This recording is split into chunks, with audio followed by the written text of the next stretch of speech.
Sadhguru, j'ai une question très difficile. Pour moi, c'est une question très difficile. En général, le pouvoir corrompt tout le monde, y compris moi. Mais je suis maintenant sur un chemin spirituel très spécial, parce que je suis votre dévot.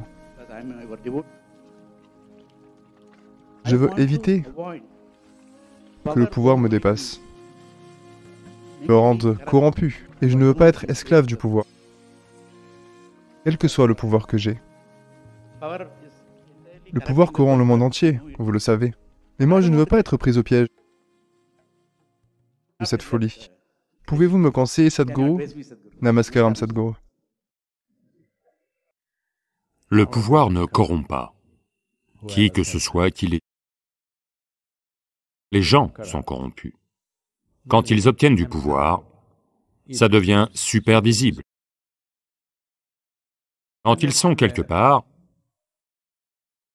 le microscope n'est pas sur eux, donc vous ne les voyez pas. Quand ils atteignent des positions de pouvoir, leur corruption trouve du volume. Elle s'exprime différemment. Mais quelqu'un qui n'est pas corrompu ne va pas devenir corrompu à cause de ci ou ça. Tout d'abord, comprenons ce qu'est la corruption. Dès l'instant, la définition fondamentale de la corruption, d'accord? Ensuite, j'en viendrai aux définitions politiques. La définition fondamentale de la corruption, c'est juste ceci. S'il y a ce qu'on appelle moi et qu'il y a ce qu'on appelle vous, la corruption a commencé. Parce que ce qui est moi est plus important que ce qui est vous, n'est-ce pas? Oui ou non? Une fois que moi apparaît, ce qui est à moi et ce qui n'est pas à moi va apparaître. Une fois que ça c'est à moi et ça ce n'est pas à moi apparaît, la corruption s'approfondit. Si vous devenez très attaché à ce qui est à moi et ce qui n'est pas à moi, alors elle est bien établie. Et ainsi de suite, ça continue. Donc, tout ce que j'ai essayé de faire toutes ces années, c'est de rendre la corruption galactique. Le problème, c'est qu'elle a lieu à petite échelle. Donc, tout ce que j'ai dit, c'est « rendons la corruption cosmique ». Parce que la nature de qui vous êtes est telle que vous devez vous identifier à quelque chose. Si vous vous identifiez à juste ce corps, un niveau de corruption. Puis vous allez vous marier et vous identifier à deux corps, une autre sorte de corruption, de la corruption multipliée. Il y a une chose qui circulait, plus maintenant, parce que les choses ont changé maintenant à cette génération. À la génération précédente, quand on était à l'école, à l'université, il y avait une chose qui circulait dans les universités. C'est comme ça. Quand tu es étudiant, tout le monde est communiste. Dès que tu trouves un emploi, tu deviens un socialiste. Vous savez? Dès que tu te maries, tu deviens un capitaliste. Dès que tu as des enfants, tu es devenu corrompu. Parce que quand votre identification porte sur ce corps, vous êtes déjà corrompu, mais c'est à si petite échelle que personne ne le remarque. Ou tout le monde l'accepte. Oh, c'est naturel. Mais quand ça devient deux, la corruption devient un peu plus grande. Les gens voient la conspiration. La famille est la première forme de corruption. Oui, je ne m'y oppose pas, je vous le dis simplement. C'est ainsi. Parce que soudain, ce qui est à nous et ce qui n'est pas à nous devient important. Puis vient la communauté, puis vient la nation, puis vient la race, puis vient la religion, et ainsi de suite. Différents niveaux de corruption. Essentiellement, corruption veut dire que, quelles que soient les pensées de bien-être, les actions de bien-être dont un être humain est capable, il exclut quelqu'un, n'est-ce pas? Oui ou non? Oui. En ce moment, il y a quelque chose ici. Je veux donner un peu plus à cette personne, un peu moins à cette personne, c'est de la corruption, n'est-ce pas? Plus vous êtes fortement identifié à ce qui est moi et ce qui est à moi, plus vous êtes devenu corrompu. La seule chose, c'est que ça peut être... La question est de savoir si ce sont des formes de corruption socialement acceptées ou non.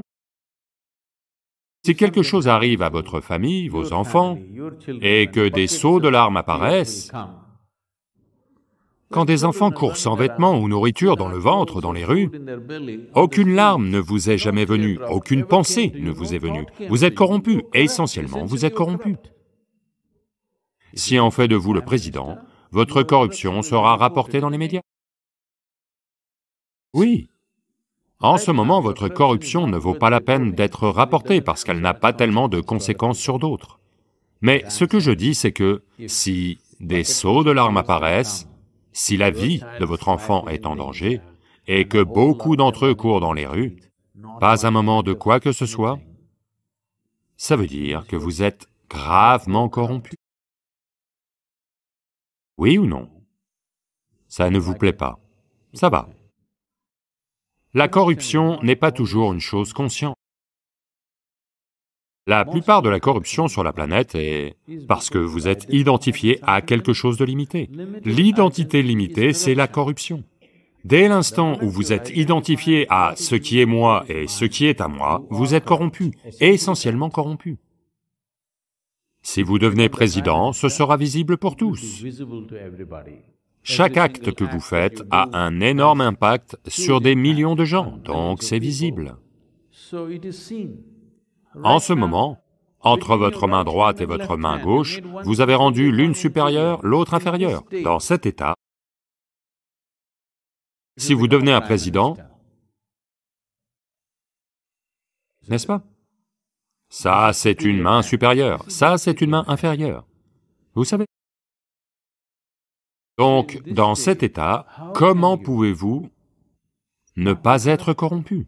Vous êtes corrompu. Avec du pouvoir, cela devient de plus en plus visible.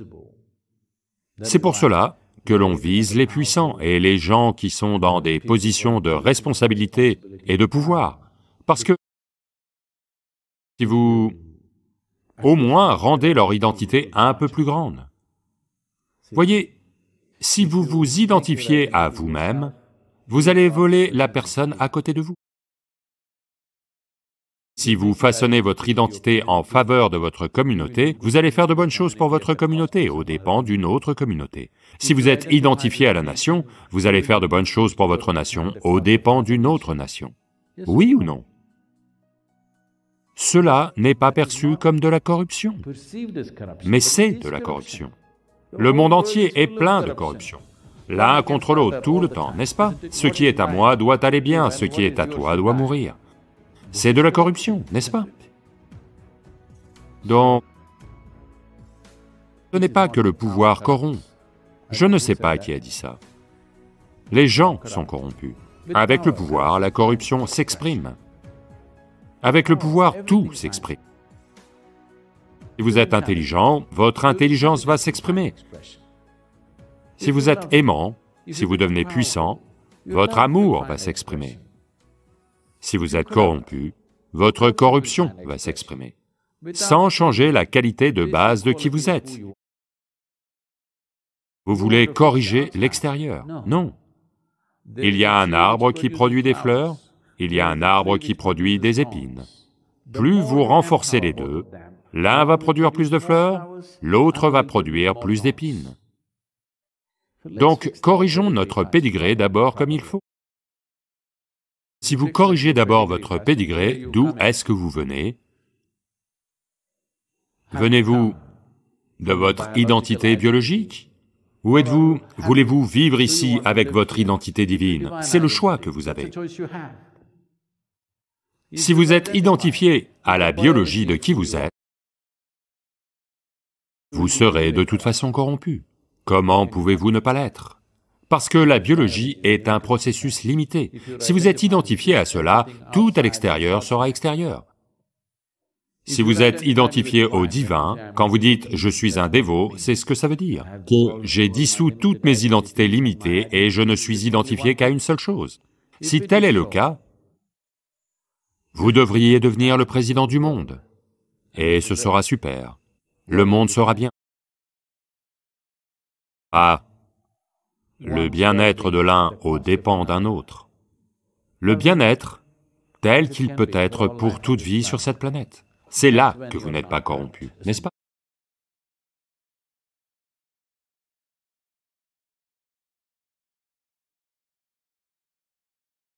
C'est ce qu'on a appelé l'âge des ténèbres, parce que les êtres humains se sont fait des choses terribles. Le yuga dans lequel on est détermine la quantité de corps éthériques. Ils disent encore que c'est le Kali Yuga, parce que Krishna a dit que c'est le Kali Yuga. Mais la façon dont on crée la prochaine étape, ou la façon dont les prochaines générations vont vivre, est déterminée par nous. Eh bien, tout cela continue, que... Au moins sur les chaînes d'information, ils disent encore que c'est le Kali Yuga, parce que Krishna a dit que c'est le Kali Yuga. Quand? Il y a 5124 ans. Donc depuis, l'aspect cumulatif de Kali, qui dure 2592 ans, est fini. Et Dwapara dure aussi 2592 ans. Cela va se terminer courant 2082, c'est-à-dire dans 58 ans. 58 ans, presque 60 ans. Si vous vivez encore 60 ans, vous allez voir le Treta Yuga. Ça ne veut pas dire qu'en un jour, ça va devenir Treta. Voyez, quand on parle d'hiver, ça ne veut pas dire qu'un beau jour, c'est l'hiver. Ça arrive. L'été, ce n'est pas qu'un jour soudain c'est devenu l'été, ça arrive lentement. Donc ce qu'on appelle un yuga est une espèce de saison plus longue, une saison de plus grande ampleur. Lors de ces saisons, en hiver, les arbres sont d'une certaine façon, les animaux sont d'une autre façon, au printemps ils sont d'une autre façon, en été ils sont d'une autre façon. De même, la vie sur cette planète est différente dans ces différents yugas, parce que c'est un super système de saisons. Donc Kali est une période où l'on est à l'extrémité du cycle elliptique. De ce fait, il y a de nombreuses façons d'aborder cela. Une chose importante, c'est que, voyez, parmi les 5 corps, ou les 5 couches de corps que nous portons, en particulier en ce qui concerne les êtres humains, le corps physique ou Annamaya Kosha, le corps mental ou Manomaya Kosha, le corps énergétique ou Pranamaya Kosha et Viganamaya Kosha ou le corps éthérique. La question c'est toujours, quelle quantité d'Amaya Kosha tu as, à quel point ton Annamaya Kosha domine, ou à quel point ton Manomaya Kosha domine, ou à quel point ton corps éthérique ou Viganamaya Kosha domine. Cela va déterminer ton fonctionnement. Donc ces saisons, d'une certaine manière, déterminent cela. On peut voir au cours des 4 saisons auxquelles on assiste, tout un... Dans ce pays, à 11 degrés de latitude, on ne les remarque peut-être pas tant que ça, mais elles existent. C'est seulement parce qu'ils les ont remarquées que le Tamil Nadu a Margasi Massam et Magha Massam, et, vous savez, pardon, divers autres dans tout le pays. Tout le monde voit ce mois comme un mois de morosité, et donc les gens font des choses pour se dynamiser. Mais si vous allez dans les pays tempérés, les différences sont significatives entre l'hiver et le printemps, des différences phénoménales. Tu n'arrives pas à croire que tu es dans le même monde. Si tu y vas en hiver, tout donne l'impression que c'est la fin du monde. Le printemps arrive, boum, tout est de retour. Donc, au moins dans cette partie de l'hémisphère, dans la moitié nord de l'hémisphère, c'est comme ça. C'est l'inverse dans l'hémisphère sud, mais la même chose a lieu. Donc, de même, dans le supercycle aussi, la même chose a lieu. Mais en ce qui concerne les êtres humains, selon si c'est ton corps physique qui domine, ou corps mental qui domine, le corps énergétique qui domine, ou le corps éthérique qui domine, dépend aussi de la phase de ces cycles annuels réguliers dans une certaine mesure. Mais le super cycle détermine beaucoup plus. Le yuga dans lequel tu es détermine la quantité de corps éthérique. Ça ne veut pas dire que c'est un facteur déterminant de façon absolue. Ce n'est pas un absolu, c'est une influence. Vous pouvez être dans n'importe quel yuga et être fantastique. Vous pouvez être dans n'importe quel yuga et être une pagaille. Cette expérience de tout ça n'est pas une question d'être bon ou mauvais ou d'être un... Les gens disent tout le temps... Vous voyez, dès l'instant où tu portes un jugement sur quelque chose, quelqu'un devient un pécheur et quelqu'un devient un saint. Comment est-ce que cela arrive? Tu établis des valeurs, si quelqu'un n'est pas à la hauteur, c'est un pécheur. Si quelqu'un est à la hauteur, c'est un saint. Mais ces valeurs n'arrêtent pas de changer d'une géographie à l'autre, d'une époque à l'autre, d'une période à l'autre. Elles changent. Ce n'est pas la chose importante. L'important, c'est de comprendre que lorsqu'on est assis ici, nous sommes qui nous sommes. Nous sommes une conséquence de ce qu'on fait en nous-mêmes. Maintenant, la question c'est seulement, ce qu'on fait en nous-mêmes, cela se passe-t-il consciemment ou inconsciemment? Si on le fait consciemment, la conséquence sera telle qu'on la veut. Si on le fait inconsciemment, la conséquence est aléatoire. Et la conséquence aléatoire peut être parfois très douloureuse, parfois source de problèmes pour vous, en grande partie pour les autres. Allô? Si vous commencez à jouer au fou, vous êtes perturbé, bien sûr, mais vous obtiendrez peut-être plus d'attention. Mais les autres souffrent beaucoup, les gens autour de vous. Donc, ces aspects ne sont pas absolus, mais c'est l'influence générale. Eh bien, durant le Kali Yuga, qui s'est terminé il y a plus de 2000 ans, on a appelé ça l'âge des ténèbres, parce que les êtres humains se sont fait des choses terribles. Et non seulement ils ont fait des choses terribles, mais ils l'ont fait à grande échelle. Ça ne veut pas dire qu'on n'a pas fait des choses terribles au Dwapar Yuga, on en a fait aussi. Mais tout de même, ce n'est pas la norme. Au moins on sait que c'est mal. C'est la grande différence. Si vous faites une chose terrible, au moins vous savez que ce n'est pas la chose à faire. Vous pensez que c'est la bonne chose à faire, alors c'est autre chose, parce qu'il n'y a pas moyen de se corriger. Ça va devenir le mode de fonctionnement du monde lui-même. C'est ce que ça a été par le passé. Beaucoup de choses qu'on pense impossibles de la part des êtres humains étaient couramment faites par le passé et acceptées comme les bonnes choses à faire. Donc, nous sommes tout près du Treta Yuga, on n'a pas besoin de l'attendre. Voyez, ça n'a pas attendu, ce n'est pas encore l'été, mais ça nous fait déjà transpirer. Pourquoi n'aurait-on pas nous aussi un temps d'avance? Allô? Donc, c'est pour ça que c'est très important. Est-ce que les générations précédentes posent les bases de quelque chose ou pas, détermine l'ampleur de ce que la prochaine génération va construire, n'est-ce pas? Ça vaut pour une maison, ça vaut pour une nation, ça vaut pour votre conscience. L'ampleur des fondations que les gens ont construites va déterminer l'ampleur de ce que les générations futures vont faire. Donc, c'est là qu'on en est en termes d'époque. Vous ne verrez peut-être pas le glorieux palais qui va être construit dessus, mais au moins vous avez posé les fondations et vous avez peut-être construit une pièce témoin, dont vous profiterez aussi, un petit palais. Ce qu'on commence à faire de bien des façons. Il y a des tas de gens qui n'arrêtent pas de propager que la vie empire de jour en jour, la vie empire de jour en jour. Mais s'il vous plaît, regardez, comment les gens vivaient ici il y a 500 ans? Comment on vit aujourd'hui? Est-ce que tout n'est pas mieux? Tout? En particulier les femmes. Vous devez dire un grand oui. Parce que pour les femmes sur cette planète, la vie n'a jamais été aussi bonne, partout dans le monde.